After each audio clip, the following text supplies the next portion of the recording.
May come in sir, உள்ள வரலாமா? வாயா உள்ள.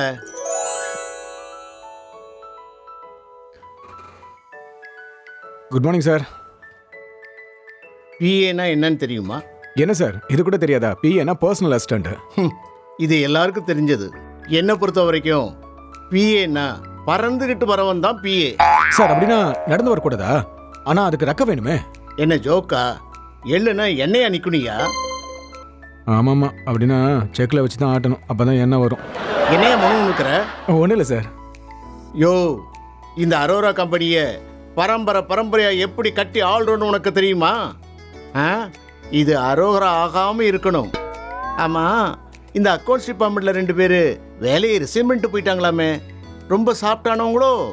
ஆமாம் சார், அவங்க ரொம்ப சாஃப்ட். அதான் கம்ப்யூட்டர் கம்பெனியில் சாஃப்ட்வேர் படிச்சுட்டு வேற கம்பெனிக்கு வேலைக்கு போயிட்டாங்க. யோ, அவங்களையே படிக்க விட்ட? வேலைக்கு மேல வேலை கொடுத்தா படிக்க நேரம் இல்லாம இங்கேயே பழியா கிடப்பாங்கல்ல. அது சரி சார், நம்ம கம்பெனி என்ன கவர்மெண்ட் டிபார்ட்மெண்ட்டா? படிக்க வேணாம்னு சொல்றதுக்கு பெர்மிஷன் வாங்கி சொல்றதுக்கு? ஓ அப்படியா? அப்படின்னா யாரையும் நாமளே வெளில அனுப்புற மாதிரி ரூலை ஸ்ட்ரிக்ட் ஆக்கணும். ஆமா சார், படிக்க பெர்மிஷன் வாங்கினாதான் பண்ண முடியும்னு பண்ணணும் சார். ஆனா எக்காரணத்தை கொண்டும் பர்மிஷன் தரக்கூடாது. குண்டு சட்டியிலேயே குதிரை ஓட்ட வேண்டியதுதான். ஆமா சார், இப்போ என்ன பண்றது? 2-3 இடத்துக்கு வேகன்சி இருக்கே, பேசாம அட்வர்டைஸ்மெண்ட் கொடுத்துடலாமா? என்னையா தொட்டிலையும் ஆட்டிட்டு பிள்ளைய கழுவி விடுற? சார் மாத்தி சொல்றீங்க. அப்ப ரெக்ரூட் பண்ணிட்டு அட்வர்டைஸ்மெண்ட் கொடுக்கலாம்னு சொல்ற? சார் பிள்ளைய கிள்ளிட்டு தொட்டில் ஆட்டுறதான பழமொழி, மாத்தி சொல்றீங்களே. அது எப்படியோ போகட்டும்.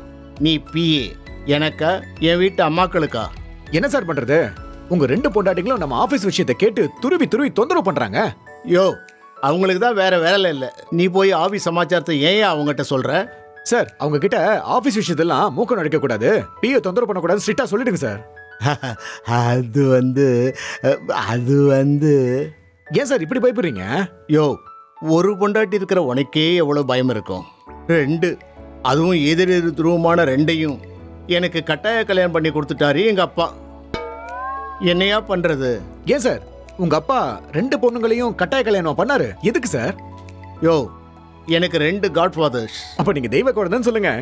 இல்லையா, சின்ன வயசுல நான் ரொம்ப கஷ்டப்பட்ட நேரத்துல 2 பெரிய மனுஷங்க என்னை படிக்க வச்சு பெரிய மனுஷன் ஆக்கினாங்க. அவங்க தான் 2 பொண்ணையும் எனக்கே தான் கட்டி கொடுக்கணும்னு ஒத்த காலில் நின்னாங்க. பரவாயில்லையே, நீங்க ரொம்ப அதிர்ஷ்டக்கார சார். இந்த காலத்துல பசங்களுக்கு ஒரு பொண்ணு கிடைக்க மாட்டேங்குது, ஆனா உங்களுக்கு 2. கடைசியில் 2 பேரும் சேர்ந்து ஒரு முடிவுக்கு வந்து அவங்க 2 பொண்ணையும் என் தலையில கட்டிட்டாங்க. 2 பேரும் எலியும் பூனையும் மாதிரி ஒரே தகராறு. அவங்களுக்கு பயந்துதான் ராத்திரி 8 மணிக்கு ஆபீஸை விட்டு நான் வீட்டுக்கு போறேன். அட, நான் என்னமோ நீங்க ரொம்ப சின்சியரா ஒர்க் பண்ணிட்டு இருக்கீங்கன்னு நினைச்சிட்டு இருக்கேன். நீ தான் தீவிரமா ஆபீஸ் சமாச்சாரத்தை என் சம்சாரங்கிட்ட அவுத்து விடுற. ஆமா சார், நான் என்ன செய்ய, அது பெரிய இடத்து சமாச்சாரம். அதான் இப்ப என்ன சம்சாரத்தை இல்ல என்ன சமாச்சாரத்தை சொல்லிட்டு வந்த? அதான் நம்ம ஆபீஸ்ல 2 வேகன்சி இருக்குல்ல, அந்த விஷயத்தை தான் சொன்னேன். யோ, இது உன் திருவிளையாடல் தானா? அப்பவே நினைச்சேன். யோ, உன்னால வீட்டுல பெரிய பூகம்பமே வெடிச்சிட்டு இருக்கியா? என்ன பூகம்பமா? ஓ, அவங்க 2 பேருமே வேலைக்கு வரட்டாங்களா? யோ, வீட்டுல தான் அவங்க தொல்லை தாங்கல, இங்க நீ வேறையா? இங்க இது வேறையா? பெரியவளோட அண்ணன் பையன் அருண், அவனுக்கு தான் வேலை கொடுக்கணும்னு அவ சொல்றா. சின்னவளோட அக்கா பொண்ணு ஸ்ரேயா, அவளுக்கு தான் வேலை கொடுக்கணும்னு இவ சொல்றா. இதான் ஏன் பிரச்சனை?